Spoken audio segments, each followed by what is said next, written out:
बिस्मिल्लाहिर्रहमानिर्रहीम। सहर न्यूज़ देखने वाले तमाम नाजरीन को रियाज अहमद मलिक की जानब से अस्सलामु अलैकुम। नाजरीन, आप देख रहे हैं सहर न्यूज़ और आज हम हाजिर हैं एक नई स्टोरी के साथ। नाजरीन, आपने देखा होगा कि आजकल हर आदमी परेशान है। क्यों?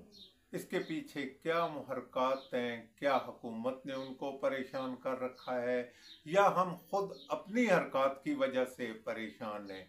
आज हम इस पे गुफ्तगू करेंगे, लेकिन इससे पहले आपसे गुजारिश है कि अगर अब तक आपने सहर न्यूज़ HD रियाज अहमद मलिक को सब्सक्राइब नहीं किया या आप मेरे चैनल पर नए हैं तो जल्दी से मेरे चैनल सहर न्यूज़ HD रियाज अहमद मलिक को सब्सक्राइब करके साथ लगे बेल आइकन को प्रेस कर दें ताकि हमारी हर आने वाली वीडियो का नोटिफिकेशन आपको मिल सके।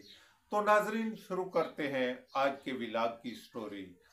नाजरीन, आपने देखा होगा कि हुकूमत हर रोज हम पर कोई ना कोई बम जरूर गिराती है। कभी महंगाई का बम, कभी बिजली का बम, कभी इसे छोड़ के पेट्रोल बम भी फेंक जाती है और हम इसे हर रोज एक नई परेशानी का शिकार हो रहे हैं। क्यों हो रहे हैं? ये कभी आपने सोचा है कि ये हम पे बम क्यों गिरा रहे हैं? इसके पीछे क्या मुहरक़ात हैं जिनकी वजह से हम पे ये अजाब नाजल हो रहा है? नाजरीन, मैं आपको ये बताऊं कि हम खुद गलत हैं, हमारे अपने काम गलत हैं। आप देखें ना, हुकूमत तो ऊपर बैठी है, हुकूमत का काम है हम पे बम गिराना, गिरा रही है। वो उसकी मर्जी है, पेट्रोल 9 रुपये 99 पैसे कम करे या 10 रुपये कम करे, ये उसकी मर्जी पे मुनसर है। हम तो उस पर ना कुछ कर सकते हैं ना हमने कुछ करना है। मैं आपको ये बताऊं कि हम अगर चलते हैं कि यार कैमरे के सामने ये अपना एहतजाज तो रिकॉर्ड करा दो, तो लोग भाग खड़े होते हैं। क्यों? वो अपने लिए कुछ मांग नहीं सकते, हुकूमत को नहीं बता सकते कि हम क्यों इतने परेशान हैं, हमारे साथ क्या बीत रही है। अभी आप देखें, मैं आपको ये बताता हूँ, मैं जिस इलाके का रहने वाला हूँ, इस इलाके का नाम है इलाका वनहार। मियानी अड्डा हमारा एक मरकज है तजारती, जहाँ पे हम अपना तकरीबन कारोबार करते हैं, खरीदो फरोख्त करते हैं। यहाँ बेशुमार रिक्शे चलते हैं, सुजुकियाँ चलती हैं, यहाँ ये खुशाब रोड पे है, इस पे बड़ी बड़ी बसें भी चलती हैं। अच्छा, मैं आपको ये बताता हूँ कि आपको मैं दिखाऊंगा भी और मैं आपको ये बताऊंगा भी कि इसके किनारों तक एक माफिया ने कब्जा किया हुआ है। वो माफिया क्या है? अफगान मुहाजिरीन।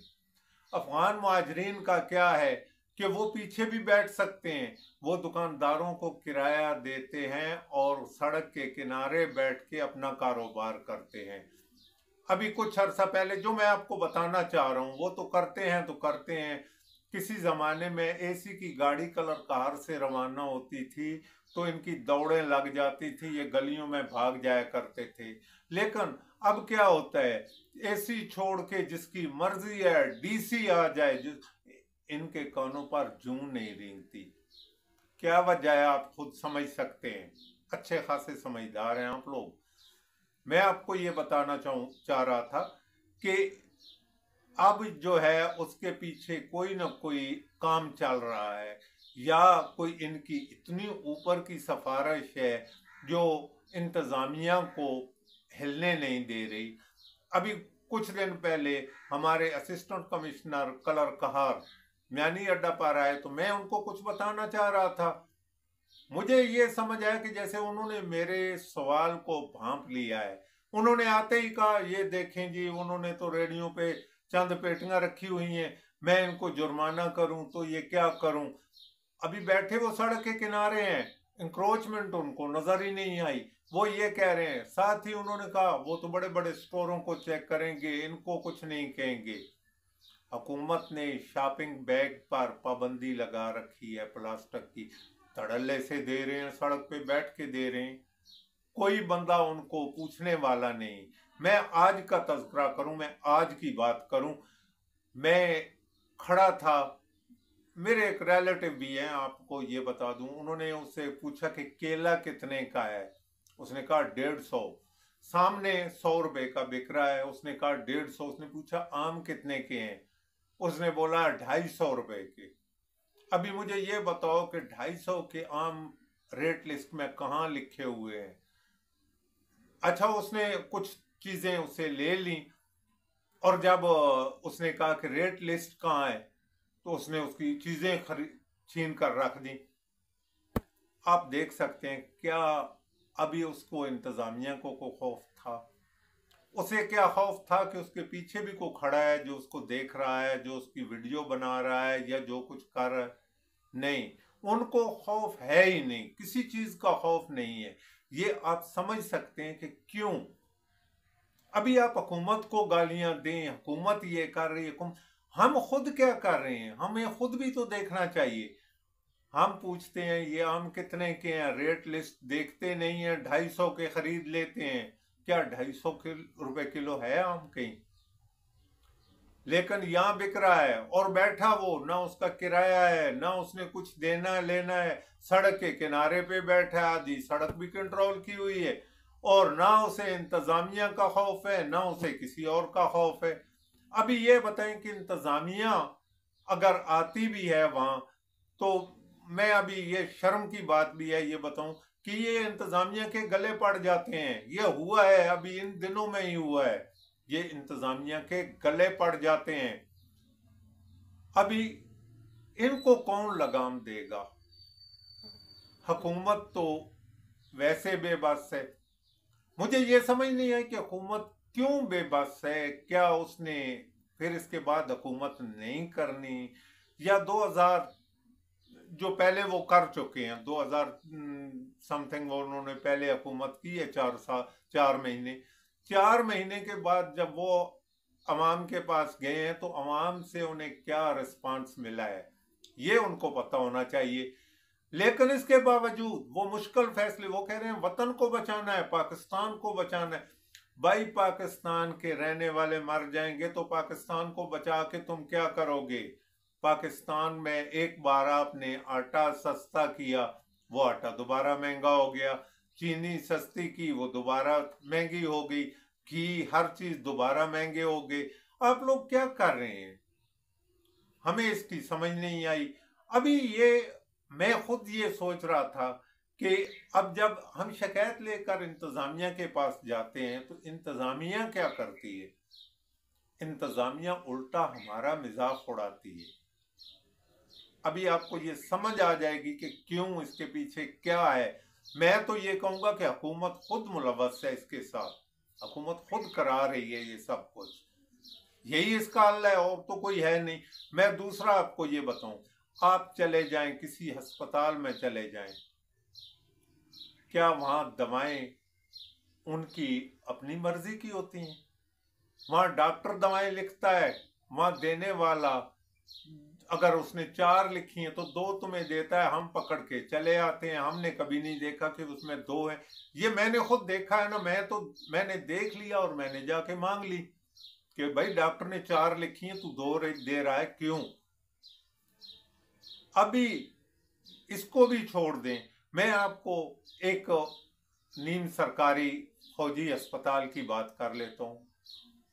अभी आप देखें कि हमारे जो बुजुर्ग हैं उन्होंने अपनी जवानी वहाँ सर्फ की है आर्मी में, अपनी पूरी जवानी आर्मी को दे कर आए हैं। मैं सिर्फ अपील कर रहा हूँ, ये नहीं कह रहा, मैं अपील कर रहा हूँ आर्मी के आला हुकाम से कि वो इस चीज का नोटिस लें कि यहाँ क्या हो रहा है। अस्पताल में चले जाएं तो यकीन करो कि सीधे मुंह बात कोई नहीं करता। वहां चंद अफराद ऐसे भी बैठे होते हैं जो आदमी को दौड़े लगाते हैं, उधर चले जाओ, उधर चले जाओ। गेट के सामने बैठा वो डॉक्टर से भी बड़ा डॉक्टर बन के बैठा होता है, वो इतनी बदतमीजी के साथ पेश आ रहा होता है कि मैं ये सोचता हूँ कि शायद इन्होंने अद्वियात इनको अल्लाह वास्ते देनी है। ये वो लोग हैं जिन्होंने मुल्क की खातर अपनी जवानी दी है, और अब ये लोग बुढ़ापे में एक अद्वियात लेने वहां जाया करते हैं। मैं आपको ये भी बात बता रहा हूँ, ये भी एक अपील कर रहा हूँ कि आप देखें कि एक बुजुर्ग आदमी है, वो कहीं दूर से 3,000 रुपया गाड़ी को किराया देकर अस्पताल आता है। अब सोचें, और उसको दवाई कितनी मिलती है एक हफ्ते की? 570 रुपए की। 2 हफ्तों की दवाई उसे मिले तो कितने? 1,000 रुपए की। 3,000 वो गाड़ी को दे के आया है। वो कहते हैं जी 1 महीने की पर्ची बनेगी, वो जो देते हैं ना, कोई उसका आदमी आके ले जाएगा, वो 1 महीने की बनती है। क्यों? आज मैंने बात की उनसे तो वो कहते हैं जी हेड ऑफिस से यही आया। क्या हेड ऑफिस वालों को ये नहीं पता कि वो बूढ़ा किस हालत में वहां आया होगा?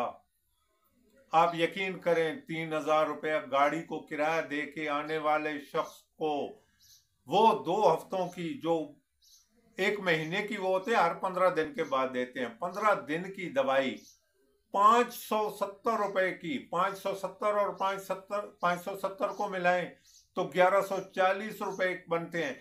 क्या वो बाहर से दवाई नहीं ले सकता? फिर उस 3,000 रुपया दे के उसने जरूर आना है वहां पे। यही हाल दीगर अस्पतालों का भी है, जहां वो ये समझते हैं कि अल्लाह वास्ते उन्होंने कुछ करना है। महंगाई क्यों ना बढ़े, क्यों ना हम ख्वार हों? जब हम खुद ये करेंगे वहां बैठे, हमें तो चाहिए होता है कि हम किसी अदारे में काम कर रहे हैं तो हम आवाम की खिदमत करें। हम आवाम की खिदमत करने के बजाय क्या आवाम को ये दे रहे हैं? अभी इस जो कुछ मैंने आपको बताया है, आपने मुझे ये जरूर बताना है कि क्या मैंने कहीं गलती तो नहीं की, क्या मैंने जो कुछ बताया है वो गलत है, या हमें क्या करना चाहिए। मैं एज ए साफी कई बार टीवी चैनलों के लिए, अपने सहर न्यूज के लिए अवाम से ये पूछना चाहा कि यार इस महंगाई का क्या हल है, इस महंगाई, लेकिन लोग वहां से भाग जाते हैं। कोई आदमी बोलना नहीं चाहता, हर आदमी ये कहता है मेरे बोलने से क्या फर्क पड़ेगा। भाई तुम बोलोगे तो कुछ होगा ना, अगर तुम नहीं बोलोगे तो फिर रोते रहो बैठकर। अगर असिस्टेंट कमिश्नर या को प्राइस मजिस्ट्रेट आ जाता है तो वो दूर खड़े होकर तो कहते हैं हो जी हमको उसने महंगा दिया है। खुद नजदीक जाने का, उसके सामने जाने का वो हिम्मत ही नहीं है उनमें। अब मुझे बताएं वो क्या करेगा? वो तो पहले ही ये सोच रहा होगा कि अब कुछ ना कुछ ये बोले तो मैं कुछ करूं। नाजरीन, ये तो थी हमारे आज के व्लॉग की स्टोरी। आपने इसे ज्यादा से ज्यादा शेयर करना है, कोशिश करनी है कि कमेंट्स में हमें जरूर बताइएगा कि इसको मजीद बेहतर करने के लिए हम क्या करें। आपका एक कमेंट्स, फर्ज करो 300 आदमी व्लॉग देख रहे होते हैं तो 4 आदमी कमेंट्स कर रहे होते हैं, यार आप हमें बताया तो करें ना कि हम क्या करें इसे। इसके साथ ही इजाजत चाहेंगे। अल्लाह हाफिज।